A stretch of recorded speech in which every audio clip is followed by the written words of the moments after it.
Insecure نہیں تھے. میں آپ کو یہاں ایک اور واقعہ اگرچہ پتہ نہیں ریلیونٹ ہے کہ نہیں, کیونکہ جو اردو ادب کی بات ہو رہی ہے نا, الماسا میں آپ کو منیر نیازی کا واقعہ سناؤں کہ منیر نیازی آپ کو پتہ ہے ان کی شاعری پہ تو کوئی بات کیا, ان کا ایک نام جو بڑا نام ہے اس کا کون قائل نہیں ہے کہ منیر نیازی اس ملک کے بہت بڑے شاعر تھے. ٹھیک تھے وہ بڑے بولڈ, ان میں کوئی جھجک نام کی چیز نہیں تھی. تو جنرل سوار خان یہاں ہے گورنر پنجاب بن کے, تو کسی نے انہیں مشورہ دیا کہ مارشل لا کا دور ہے, سافٹنیس کا امیج جو ہے نا وہ پیدا کرنا چاہیے معاشرے میں, سوسائٹی میں, تاکہ لوگ سمجھیں کہ بھئی کوئی ہارش چیزیں نہیں ہو رہی. تو اس لیے شعراء اور ادیب جو لاہور میں رہتے ہیں ان کے لیے ایک لنچ کیا جائے تاکہ وہ سارے شاعر ادیب یہاں آئیں گورنر ہاؤس میں آپس میں باتیں کریں, تو پتہ چلے کہ بھئی اردو ادب سے بھی ان لوگوں کا تعلق ہے, یہ صرف فوجی جرنیل نہیں ہے. بالکل ٹھیک. تو انہوں نے ایک جو ہے ایک کھانا ارینج کر لیا یا استقبالیہ ارینج کر لیا جو لاہور میں شاعر اور ادیب رہتے تھے. تو اس میں منیر نیازی ایک بڑا نام تھا لاہور کا, انہیں بھی انوائٹ کیا گیا. تو وہ بھی گورنر ہاؤس کی کرسیوں پہ بیٹھ گئے اور شعراء اور ادیبوں کے ساتھ. تو ایک آدمی جو سیکٹری تھا وہ جنرل سوار خان نکلے اور ہر ایک کے سامنے سے گزر کے اس کو ہاتھ میں لاتے تھے, تعارف کراتے تھے. وہ جو سیکٹری صاحب تھے کہ یہ فلاں شاعر ہیں, ان کا یہ کام ہے, یہ تو آگے چلے جاتے تھے.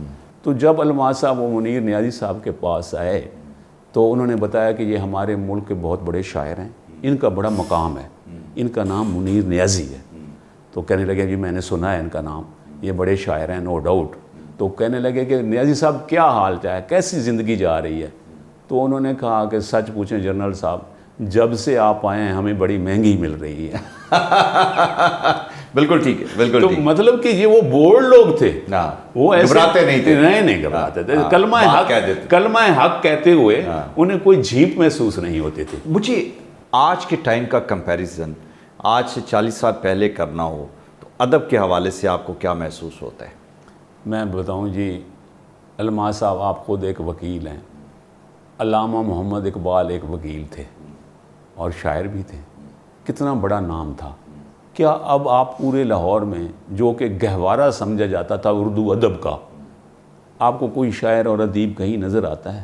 شاعر اور ادیب گم ہوتے جا رہے ہیں آہستہ آہستہ ہماری سوسائٹی سے, کیونکہ اس میں وہ اپریسیشن نہیں ہے. وہ جو لوگ اس وقت پیدا ہوئے تھے وہ آہستہ آہستہ جب معاشرہ کسی چیز کو پنپنے کے لیے آبیاری نہیں کرتا تو وہ آہستہ آہستہ چیزیں ختم ہوتی جاتی ہیں. تو یہ میں سمجھتا ہوں کہ پریزنٹ ریجیم کو بھی جو یہ ویسے تو یہ ہمارے جو ہیں آپ کو پتہ ہے پرائم منسٹر بھی بڑا اردو شاعری سے شغف رکھتے ہیں اور کئی غزلیں اور حبیب جالب کی نظمیں بھی گا کے سناتے ہیں. تو انہیں بھی چاہیے کہ ہماری حکومتوں کو کہ شعراء اور ادیبوں کو ان کی انکریجمنٹ کی جائے, ان کی حوصلہ افزائی کی جائے, تاکہ ملک میں جو ہے اردو ادب اور لٹریچر آگے بڑھے. جو اردو ادب اور لٹریچر کو آگے بڑھانے والی بات ہے, ہمارا زور وینیوز پہ تو بہت ہے. الحمرا کلچر کمپلیکس ہے جو شاید اسی مقصد کے لیے بنا تھا, لیکن ڈرامے چلنے شروع ہو گئے. وہاں ڈرامے بھی جس نوعیت کے ہیں. پھر آپ کو اسی طرح کے بے شمار کلچرل سینٹر جو ہیں وہ ہر شہر میں ملتی ہیں جس پہ کروڑ ہار روپے ابھی بھی خرچ ہوتے ہیں. بالکل بڑی صحیح. لیکن اس بلڈنگ پہ خرچ ہوتے ہیں, ان شعراء اور ادیبوں پہ نہیں ہوتے جن پہ ہونا چاہیے. یہ بہت بڑا ایک المیہ ہے. اس کے آپ دیکھیں نا, پہلے جو اس کے تھے فیض صاحب کے داماد تھے شاہ صاحب, ان کی فیض صاحب کی بیٹی تھی, وہ الحمرا کونسل کی انچارج ہوا کرتے تھے. ایسے لوگ ہوا کرتے تھے. جیسے جو ہے ایک ندیم شاہد تھے, ایک ٹی وی پروڈیوسر تھے, ان کی بیگم بھی تھی جو انگلش ڈپارٹمنٹ میں سمن آباد کالج میں لیکچرر تھیں, فوت ہو گئی ہیں. تو وہ لٹریری لوگ اور پڑھے آرٹس کونسلیں جو تھیں وہ پڑھے لکھے لوگوں کے لیے تھیں. اب جو ہے وہ میں معذرت سے کہوں گا کہ کیا فیملی کے ساتھ ان آرٹس کونسلوں میں آپ ڈرامہ دیکھ سکتے ہیں؟ ڈرامہ دیکھنے سے لوگ فیملیز کے ساتھ اوائڈ کرتے ہیں, کیونکہ وہاں جو جس قسم کی گفتگو اور جس قسم کے باتیں ہوتی ہیں تو لوگ جھیمتے ہیں وہاں جاتے ہوئے. تو یہ آہستہ آہستہ ڈکلائن ہے. اللہ کرے کہ اس کی طرف گورنمنٹ کی توجہ جائے. سر بہت شکریہ. یہ آج ہم نے ماضی کے جھڑونکوں میں کچھ دیکھا کہ ماضی میں کیا تھا اور آج کیا ہے. ادب جو اتنا رچ تھا ہمارا کہ جس پہ بات کرتے ہوئے، جس کا ذکر کرتے ہوئے اور ان لوگوں کا ذکر کرتے ہوئے ہم ایموشنل ہو جاتے ہیں، ہم فخر محسوس کرتے ہیں، ہم یہ کہتے ہیں یہ ہمارا اثاثہ ہے. لیکن اس اثاثے کو ہم کب تک کنٹینیو کریں گے جب تک نئے لوگ اس میں کنٹریبیوٹ کرنے والے نہیں آئیں گے. آنے والا ٹائم شاید اور آنے والی نسلیں ہمارے اس ماضی کے ادب سے دور ہوتی جائیں. اپنے آپ کو ریلیٹ کرنے کے لیے جو کرنٹ حالات ہوتے ہیں اور ٹائم ہوتا ہے، اس ٹائم میں آپ نے اسی طرح کے لوگوں کو جن کے اندر ٹیلنٹ ہوتا ہے ان کو آگے لے کے جانا ہوتا ہے، ان کو آپ نے تقویت دینی ہوتی ہے تاکہ اس دور کا جو پیئر گروپ ہے اپنے آپ کو ان سے ریلیٹ کر سکے. جس طرح شاہ صاحب ماضی کے ادیبوں سے اپنے آپ کو ریلیٹ کر رہے تھے، آج کی جنریشن بھی اپنے وقت کے ادیبوں سے ریلیٹ کر سکے. لیکن ریلیٹ کرنے کے لیے اس پائے کے ادیب پیدا کرنے کے لیے ایک ہمیں انوائرمنٹ کریٹ کرنے کی ضرورت ہے جو نہیں ہے.